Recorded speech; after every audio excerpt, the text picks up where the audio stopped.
ಹಾಗಾಗಿ ತಮ್ಮ ಮೂಲಕ ಗೌರವಾನ್ವಿತ ಪ್ರಿಯಾಂಕಾ ಖರ್ಗೆ ಅವರು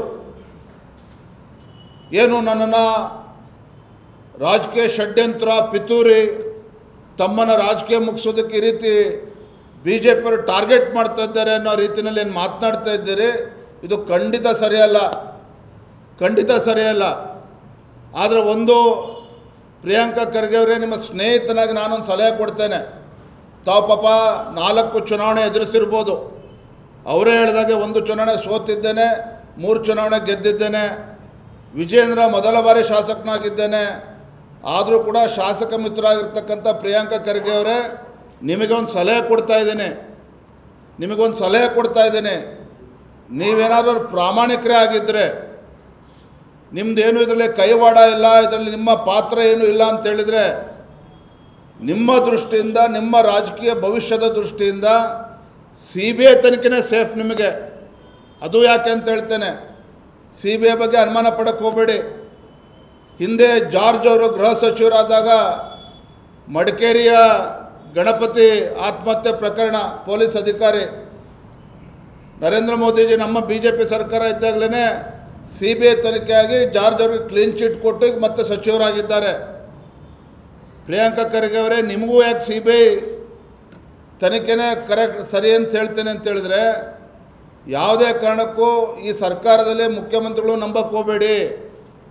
ಏನಾದರೂ ಸಿದ್ದರಾಮಯ್ಯನವರು ಇದನ್ನು, ಈ ಆತ್ಮಹತ್ಯೆ ಪ್ರಕರಣ, ಸುಪಾರಿ ಕಿಲ್ಲಿಂಗ್ ಪ್ರಕರಣವನ್ನು CID ತನಿಖೆಗೋ ಅಥವಾ ಇನ್ಯಾವುದೋ ಸ್ಪೆಷಲ್ ಇನ್ವೆಸ್ಟಿಗೇಷನ್ ಟೀಮ್ ಮಾಡಿ ಬಿಟ್ಟರೆ ಕೂಡ ನಿಮಗೆ ನ್ಯಾಯ ಸಿಗ್ತದೆ ಅನ್ನೋ ಭರವಸೆ ನನಗಂತೂ ಖಂಡಿತ ಇಲ್ಲ.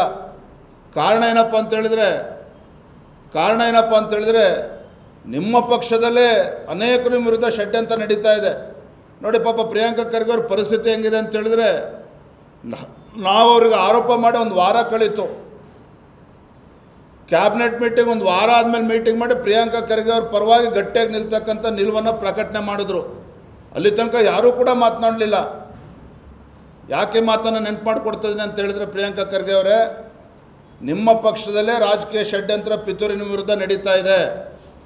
ನೀವೇನಾರೋ ಪ್ರಾಮಾಣಿಕರೇ ಆಗಿದ್ದರೆ, ನೀವು ಮಂತ್ರಿ ಇದ್ದೀರಿ, ಮತ್ತೆ ಮಂತ್ರಿಯಾಗಿ ಬರಬೇಕು, ನಿಮ್ಮ ಆಸೆ ಮುಂದೆ ಮುಖ್ಯಮಂತ್ರಿ ಆಗಬೇಕು ಅಂತ ಅದು ಆಗಲಿ, ನಮ್ಮದು ಅದ್ರ ಬಗ್ಗೆ ಏನು ಅಭ್ಯಂತರ ಇಲ್ಲ.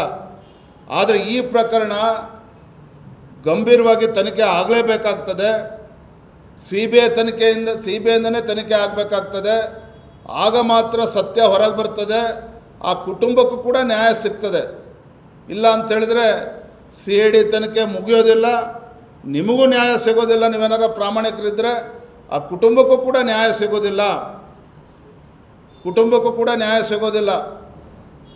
ಹಾಗಾಗಿ ನಾನು ರಾಜ್ಯದ ಮುಖ್ಯಮಂತ್ರಿಗಳಲ್ಲಿ ಆಗ್ರಹ ಮಾಡ್ತಾ ಇದ್ದೇನೆ, ಪ್ರಿಯಾಂಕಾ ಖರ್ಗೆ ಅವರಲ್ಲೂ ಕೂಡ ಆಗ್ರಹ ಮಾಡ್ತಾ ಇದ್ದೇನೆ, ಗೌರವವಾಗಿ ಆ ಕುಟುಂಬಕ್ಕೆ ನ್ಯಾಯ ಕೊಡಿಸ್ತಕ್ಕಂಥ ನಿಟ್ಟಿನಲ್ಲಿ ಈ ಸಚಿನ್ ಪಾಂಚಾಳ್ ಹತ್ಯೆ ಪ್ರಕರಣವನ್ನು ಮತ್ತು ಡೆತ್ ನೋಟಲ್ಲಿ ಉಲ್ಲೇಖ ಆಗಿರ್ತಕ್ಕಂಥ ಸುಪಾರಿ ಕಿಲ್ಲಿಂಗ್, ಮಹಾರಾಷ್ಟ್ರದಿಂದ ಏನು ಕೆಲವ್ರನ್ನ ಬಾಡಿಗೆ ಕೊಲೆಗಡಕರನ್ನು ಏನು ಖರೀದಿ ಮಾಡಿಕೊಂಡು ಕೊಲೆ ಮಾಡೋದಕ್ಕೆ ಷಡ್ಯಂತ್ರ ನಡೆದಿತ್ತು, ಪಿತೂರಿ ನಡೆದಿತ್ತು, ಇವೆಲ್ಲವೂ ಕೂಡ CBI ತನಿಖೆ ಆಗಲೇಬೇಕು ಅಂಥೇಳಿ ನಾನು ಈ ಸಂದರ್ಭದಲ್ಲಿ ಆಗ್ರಹವನ್ನು ಮಾಡ್ತಾ ಇದ್ದೇನೆ.